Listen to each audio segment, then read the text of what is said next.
think Oregon's vaccine rollout is kind of a mess?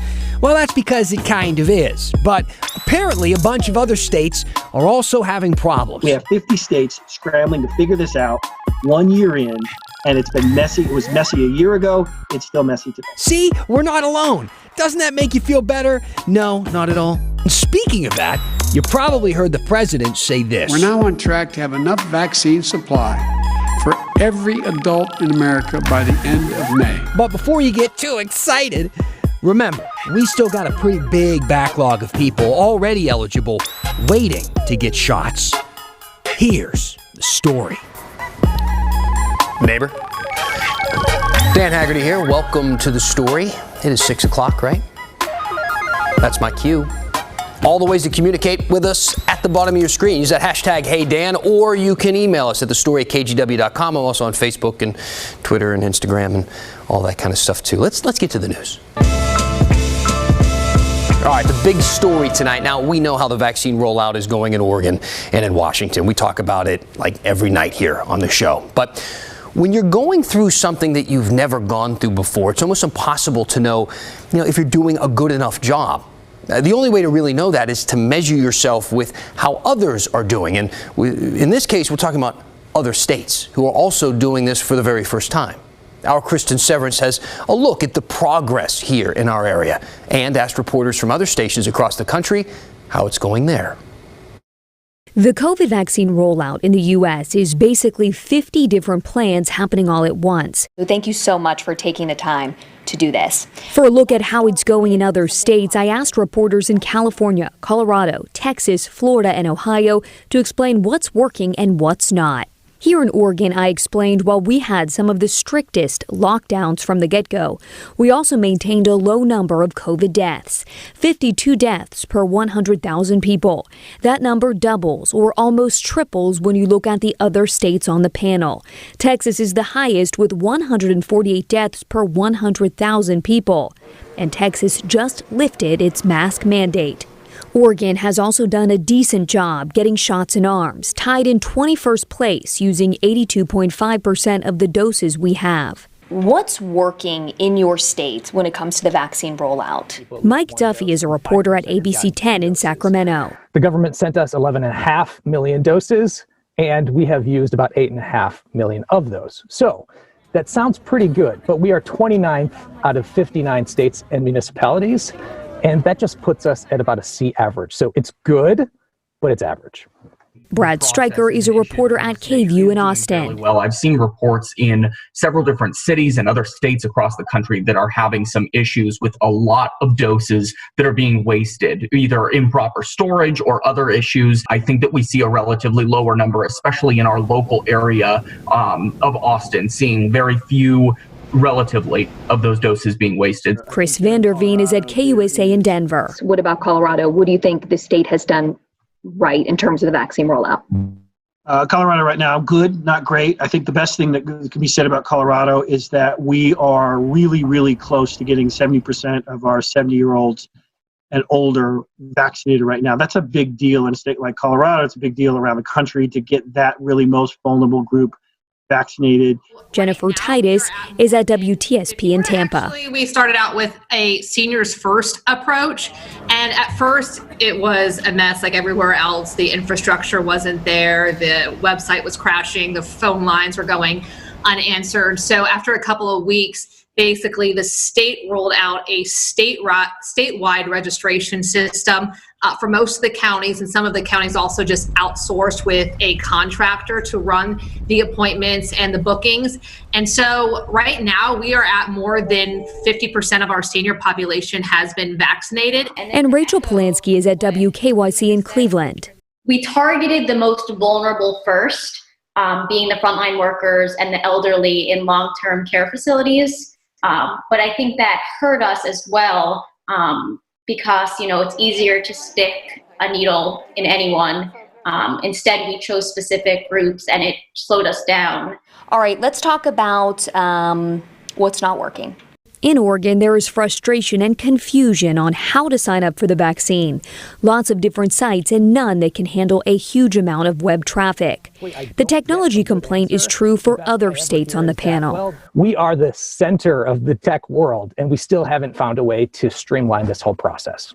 The lack of streamlining the process is an issue that we've seen here in Texas. I think if you guys look at all of your Department of Health, you'll see a plan where it says this group's now, this group's next, this group's after that. Well, Florida doesn't have that. The governor is kind of just taking it by day. He basically has been on this senior first approach, has said that. Now we've gotten a lot of our seniors vaccinated, and now he's like, all right, I'm going to lower the age probably next week, maybe to 60 and over or 55 and over. It's led to a lot of confusion along the way where people just trying to figure out where and when they're eligible. Combine that with the fact that the governor has sort of changed the rules a couple of times. Restaurant workers thought they would be getting vaccinated this week.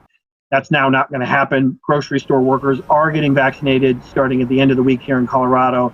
Rachel said Ohio's Governor Mike DeWine chose pharmacies to vaccinate seniors not in assisted living facilities, instead of setting up large vaccination sites like in Oregon. He thinks that it'll make the elderly more comfortable to go to a pharmacy instead of a place they haven't been before. But some critics say that that also is hurting our numbers and contributing to our low ranking. So what are the biggest complaints in each state? In Oregon, Governor Brown prioritizing teachers over seniors tops the list. The point, the governor was hoping to vaccinate teachers first in order to get, students and teachers back in the classroom and in-person learning.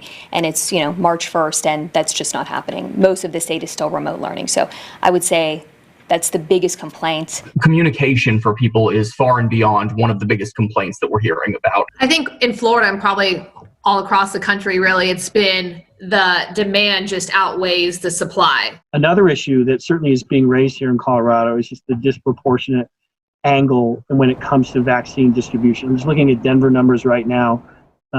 People who identify as Hispanic or Latino made up close to 50% of all cases in the city and county of Denver. Roughly 1 out of every 2 cases in the city and county of Denver was Hispanic or Latino, yet they've only made up 9.1% of the vaccine distribution. That's a problem for the city. And because we're all reporters, we ended the panel with questions about the vaccine rollout officials in every state still need to answer. Why now? Why are we just thinking about these problems now? We knew that these vaccines were being developed a year ago. Why weren't we running war games like the Pentagon would about what could possibly happen? None of these seemed outlandish. None of these seemed far-fetched. We knew all of these could be problems. Old people don't know how to use computers? Shocking, right? And yet that's the problem, and that's the situation that we have. We have 50 states scrambling to figure this out 1 year in, and it's been messy. It was messy a year ago. It's still messy today. Okay, Kristen, so not a lot to brag about for any of the states. A lot of similarities in what everybody is doing wrong. What were the differences that you found that stood out? I would say the biggest difference is, hearing the percentages of seniors vaccinated in these other states. Colorado, they vaccinated 70% of people 70 and older. Florida, 50%, while Oregon is at 30%. And remember, 65 and up just started Monday. Washington, by the way, they're at 50% as well. We're really behind there. So what do we chalk that up to? Is that the teacher decision? I would say yes. I mean, even though other states, added educators into the mix, they were still vaccinating seniors at the same time. But in Oregon, we did not start until Monday, till March 1st with those people 65 and up. So we're just really behind. Got it. Kristen, thank you. You bet. Okay, let's take a look at how we're doing overall when it comes to the vaccine. As of this afternoon, more than 648,000 Oregonians have gotten at least their first dose. More than half of those people have gotten their second dose, but this puts us at more than 15% of the state's population with at least one shot. In Washington, they are past the million mark. More than 1,080,000 people have gotten at least their first dose of the vaccine. That works out to be about 14.3% of the state's population. Now, I know a lot of you still have a lot of questions about this vaccine rollout, so we sent some of them to Pat Doris, who's been on the vaccine beat for us since day one. We're getting lots of interesting COVID-19 vaccine questions in. Please keep them coming. Let's dive into today's batch. The first one comes from Denise, who says, with 30,000 plus Johnson & Johnson vaccines coming in, supposedly in the next 7 days, What are the chances that OHA has enough personnel to call people in the Tri-County area to schedule those vaccines? Denise, great question. The answer is slim to none. In fact, zero, none. No, they don't.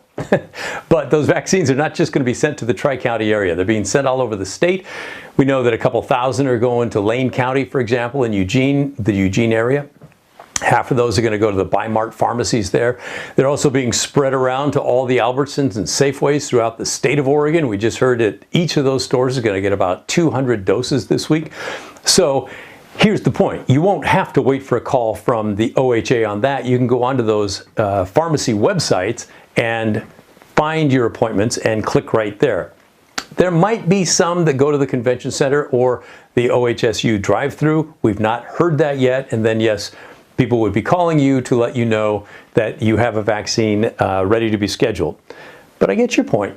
You say they're slow and they're not, they don't have enough people. We got you on that one. Okay. Moving on to Tony, who asks, farm workers are eligible for the COVID vaccine on March 29th. Does that mean that non-U.S. citizens in Oregon will be vaccinated before those 50 to 65-year-old? Tony, excellent question, a politically tricky question, so let's see if I can walk the tightrope without offending everybody. Here's the first thing that I would say to that. Number one, you're assuming that everybody who works in the fields and all the farm workers are non-citizens. I'm not sure that that's accurate. Secondly, the governor and others would tell you that the purpose is not to delineate who's a citizen, who's not a citizen. It's basically who's in Oregon, who could get infected, who could infect other people. And the farm workers are out there on the front lines working in the fields to harvest our food, and they would tell you that they deserve to be protected. Here's another little technical piece, by the way.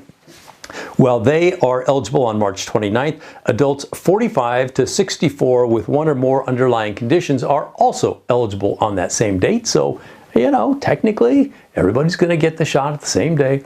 But I know your point is, and you're probably yelling at the TV right now, adults without underlying conditions, that's right, they're not going to be eligible until June 1st. So I hope that makes sense, the thinking behind it, and the technicalities involved as well. Here's another one. Linda says, I heard the president say that we could get all adults vaccinated by the end of May. That's updated from when he said the end of July. If we get the vaccines to do this, will Governor Brown update the phases on the vaccine sites? Yep, you betcha.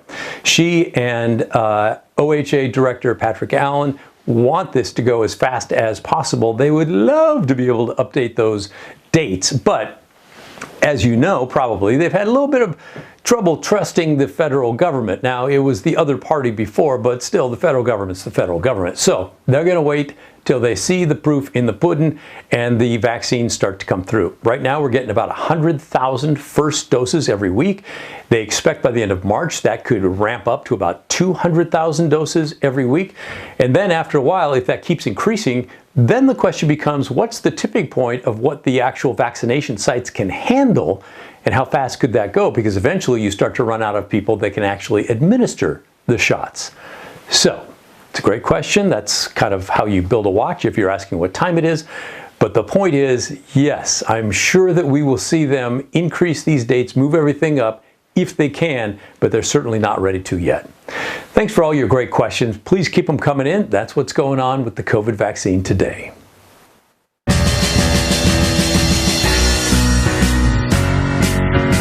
Oh, yeah. I mean, seriously, have you been outside? It's like spring came early in Portland. Wait, no. I guess that's why people call it fake spring. When the story continues.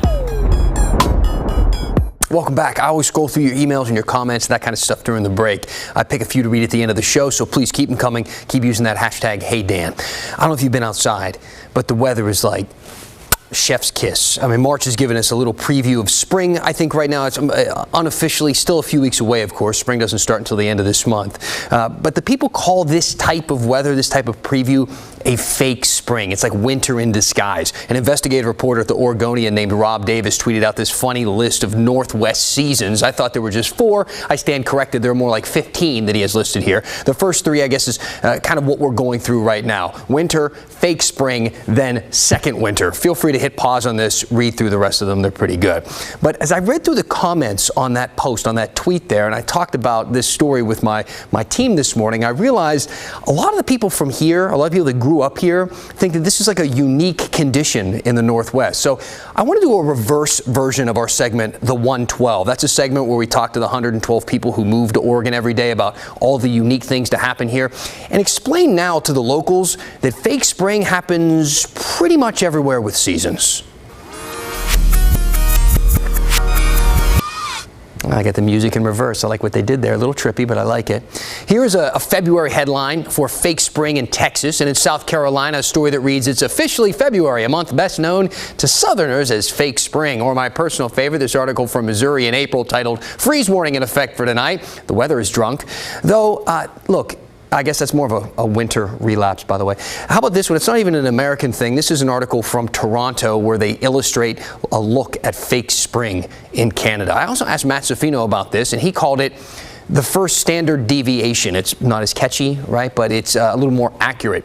I would say 3 things are true about this weather. It's not unusual. The temperatures outside are about average for this time of year. And it's wonderful to see the sun. It just is. So please hop on my Facebook page. Give me your take on fake spring and how you enjoy our first taste of the better days to come. So last night on the story, we told you that Oregonians bought more than $1 billion in marijuana last year. Billion with a B. That's more than we've ever spent on the stuff legally.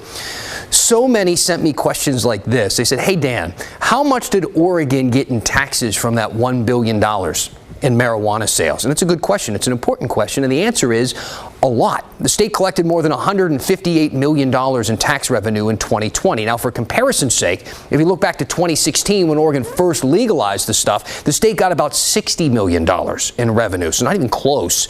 It has grown year after year after year. By the way, if you're wondering kind of where that money goes, 40% of it goes to school funding. The rest is split up between drug addiction services and police.